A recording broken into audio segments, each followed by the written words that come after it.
but the original capacities of the human being in our purest state of consciousness before the fall, in that lost golden age that's now a legend or a myth, but is in fact a reality, we were avatars, manifestations of that supreme power of God that made us also total masters over magic.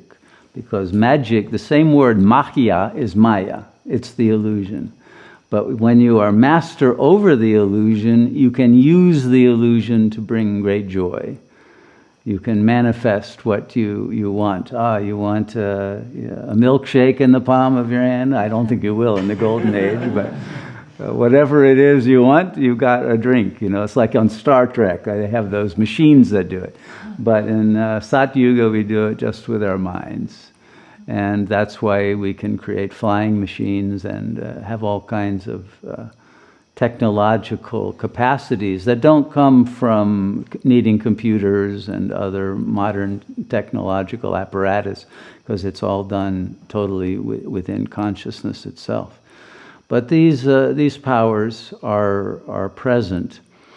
And once the fall happened, then especially after the Copper Age, the ancient civilizations that were not at the level of Sat Yuga, but were, from our perspective, filled with tremendous wisdom and power that we no longer have, like ancient Egypt, Atlantis, Lemuria, places like that, Hyperborea, that are again now mostly shrouded in mythical, mysterious, distorted understanding.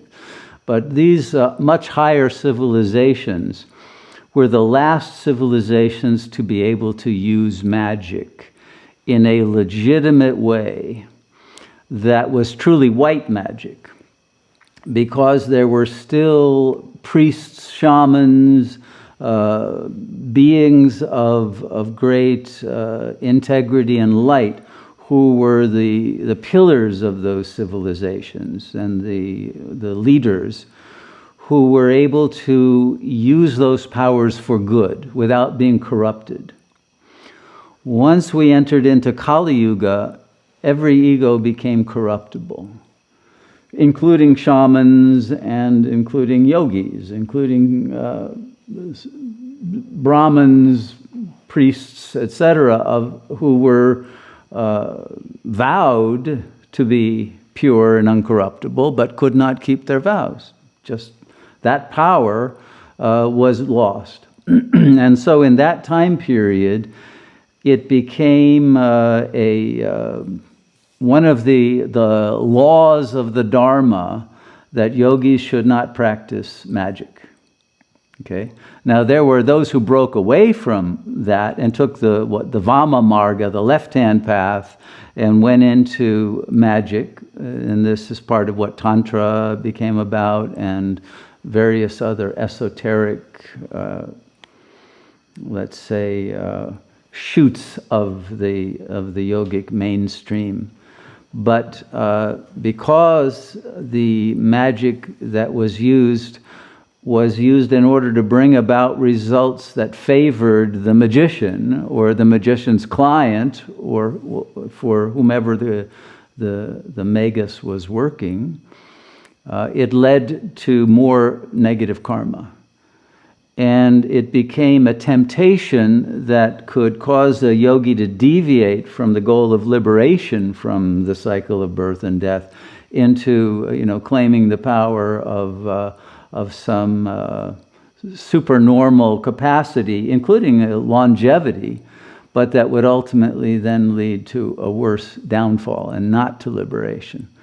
So it was not, and is not, advisable for anyone to use those powers so long as they are in a corruptible state. Okay? Having said that, we are now at the end of Kali Yuga. And at this time, at the end of Kali Yuga, and the period just before the planet enters the next singularity, and the portal to a new cycle of time. Now it becomes important for the return of the Magi and those magical capacities in order to be able to traverse what we must face in the downfall of civilization that's imminent, and in the dealing with the planetary ruins of a Mad Max level of chaos that we will have to pass through, in which those magical powers will become essential. But they are only activatable once you have transcended the ego. The ego will not be able to use the power of white magic. So there's a fail-safe protection in this. But if we reach that avataric level prior to the end of the Yuga and the Kalpa, then those powers will enable us to pass through into the next cycle, or to transcend the cycle, but to be able to offer a protective energy field to those who are to be the, let's say, founding inhabitants of the next Sat Yuga.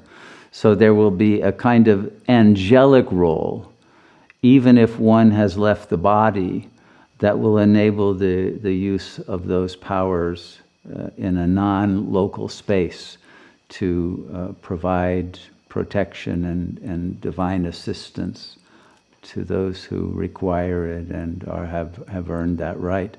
So there is a lot that needs to be done, and the methods of knowing how to do them is being given again. The wisdom is returning, but again, it will only be useful to those who have purified the soul, made the body into a temple of God, and can then use that knowledge as a resource for guardianship of the, let's say, the colony of those who are becoming avatars and angels in the physical plane, in order to be able to complete their development and be undisturbed by the chaotic vibrational field that will be surrounding them. And this knowledge, therefore, will be given to whomever in the world has reached the level of consciousness that they are able to access it. So the basis of white magic, and why this retreat is called that, is that we must first establish the foundation upon which those magical understandings and powers are given, and then the actual technical development of them can proceed. So the basis is not the basics. It's actually the most advanced level, because you have to have achieved liberation, and then bring the power that comes with that and the authority into a form where it morphs into mastery.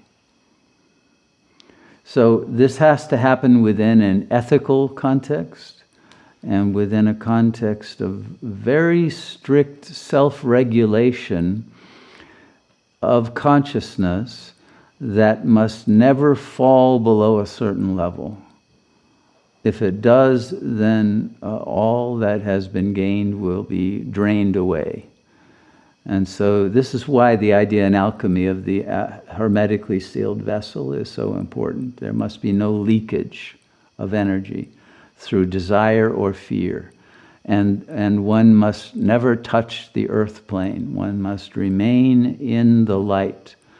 The body-mind will function through the ray that connects the mind via the pineal gland and the Jyotibindu, the light that shines there from the Atman. But the Atman remains transcendent of the holographic field, and must never again enter into it in the form of any egoic identity, even an exalted identity. There must be a complete union with the source, and only from there can the magic be, let's say, manifested and transmitted. So I hope that's helpful. This is the time, it's probably the last opportunity before the world gets too chaotic to be able to develop these understandings and practices, and to have the luxury of being able to work together to enhance the powers of our consciousness, to prepare for that final stage of what is about to happen on this planet, and to be able to meet the forces of darkness with the power of light in its fully transcendent and invincible form, so that victory will be attained by the forces who are loyal to God.